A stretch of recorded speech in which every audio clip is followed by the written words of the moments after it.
নমস্কার বন্ধুরা, আমাদের চ্যানেলে আপনাদের স্বাগত। আজকে আপনাদের সাথে গুরুত্বপূর্ণ কয়েকটি চাকরির বিষয়ে আলোচনা করব। তার মধ্যে একটি হলো stenographer, translator.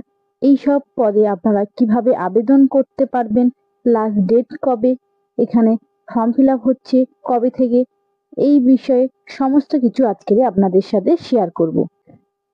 Stenographer grade C ও গ্রেড ডি, এটি কিন্তু একটি কেন্দ্রীয় সরকারের গুরুত্বপূর্ণ চাকরি।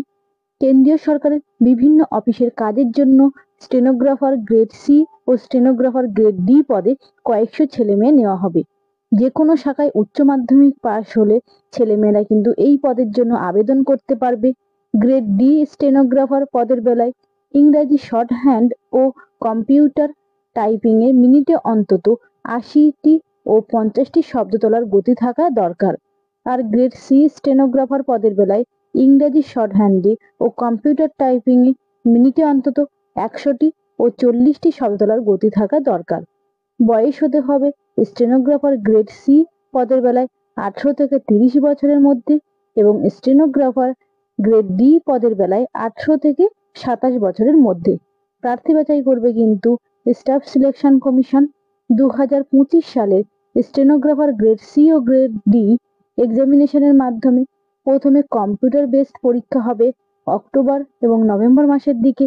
এই পদের বিজ্ঞপ্তি বেরোবে ২০২৫ সালের ২৯শে জুলাই। দরখাস্ত নেওয়া হবে ২১শে আগস্ট পর্যন্ত। অর্থাৎ এটি কিন্তু কেন্দ্রীয় সরকারের উচ্চ মাধ্যমিক পাশের যোগ্যতায় একটি চাকরি। এই চাকরিটিতে কিন্তু টাইপিং জানলেই কিন্তু আপনারা আবেদন করতে পারবেন। পরবর্তী চাকরিটি হলো ট্রান্সলেটরের। কেন্দ্রীয় সরকারের central secretariat office, railway board, arm ফোর্সের হেড কোয়ার্টার্স ও সাব অর্ডিনেটর অফিসে কাজের জন্য জুনিয়র হিন্দি ট্রান্সলেটর ও জুনিয়র ট্রান্সলেটর পদে কয়েকশো কিন্তু ছেলে মেয়ে নেওয়া হবে। হিন্দি বিষয়ের পোস্ট গ্রাজুয়েটরা ডিগ্রি কোর্সে ইংরাজি অন্যতম বিষয় হিসাবে থাকলে আবেদন করতে পারেন। ইংরেজি বিষয়ের পোস্ট গ্রাজুয়েটরা ডিগ্রি কোর্সে হিন্দি অন্যতম বিষয় হিসাবে থাকলে আবেদন করতে পারেন।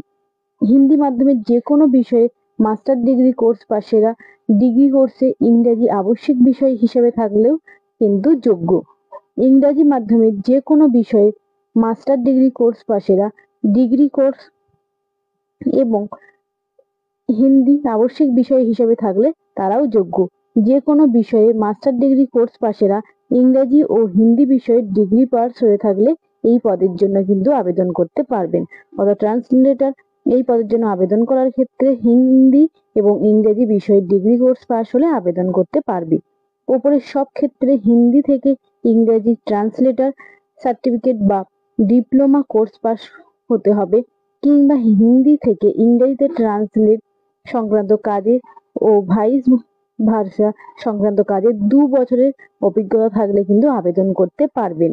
বয়স হতে হবে ১৮ থেকে ৩০ বছরের মধ্যে। প্রার্থী বাছাই করবে staff selection commission. Combined Hindi translator examination ২০২৫ পরীক্ষার মাধ্যমে। প্রার্থী বাছাই হবে ২টি পর্যায়ের পরীক্ষা হবে। প্রথম পর্যায়ের পরীক্ষা কম্পিউটার বেসড পরীক্ষা হবে অক্টোবর এবং নভেম্বর মাসের দিকে। বিজ্ঞপ্তি বেরোবে ২০২৫ সালের ২৬শে আগস্টে। দরখাস্ত নেওয়া হবে ১৮ই সেপ্টেম্বর পর্যন্ত। পরবর্তী গুরুত্বপূর্ণ চাকরি হলো কেন্দ্রীয় আর্ম পুলিশ ও আসাম রাইফেলসে কনস্টেবল। কেন্দ্রীয় সরকারের স্বরাষ্ট্র মন্ত্রকের অধীন border security force, central interior security force, Indo তিব্বত সীমান্ত ফোর্স, সশস্ত্র সীমাবল ও সিকিউরিটি ফোর্স কনস্টেবল পদে আসাম রাইফেলসে আসাম রাইফেলম্যান আর নারকোটিক্স কন্ট্রোল ব্যুরোতে সেপাই পদে কয়েক হাজার ছেলে মেয়ে নেওয়া হবে।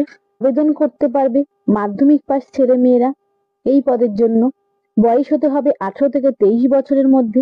শরীরের মাপজোক হতে হবে ছেলেদের বেলায় ১৭০ সেমি আর বুকের ছাতি না ফুলিয়ে ৮০ সেমি ও ফুলিয়ে ৮৫ সেমি। মহিলাদের বেলায় অন্তত ১৫৭ সেমি হাইট হতে হবে। প্রার্থী বাছাই করবে staff selection commission. Constable GD in central arm police force এবং এসএসএফ এইসব পরীক্ষার মাধ্যমে। প্রার্থী বাছাই করা হবে কম্পিউটার বেসড পরীক্ষার মাধ্যমে। 2026 সালের মার্চ এপ্রিল নাগাদ কিন্তু পরীক্ষা হবে। বিজ্ঞপ্তি বেরোবে 2025 সালের 11ই নভেম্বর। দরখাস্ত নেওয়া হবে 15ই ডিসেম্বর পর্যন্ত। ওপরের সব পদের বেলায় সরকারিভাবে বিজ্ঞপ্তি বেরোলে তখন কিন্তু বিস্তারিতভাবে আরো জানতে পারবেন। আর এই চাকরিগুলির বিজ্ঞপ্তি প্রকাশিত হলে কিন্তু বিস্তারিতভাবে আপনাদের সাথে শেয়ার করব। আর চ্যানেলটিতে যদি নতুন হয়ে থাকেন, চ্যানেলটিকে সাবস্ক্রাইব করে পাশে থাকবেন এবং নতুন নতুন ভিডিও পেতে নোটিফিকেশন অন করে রাখবেন।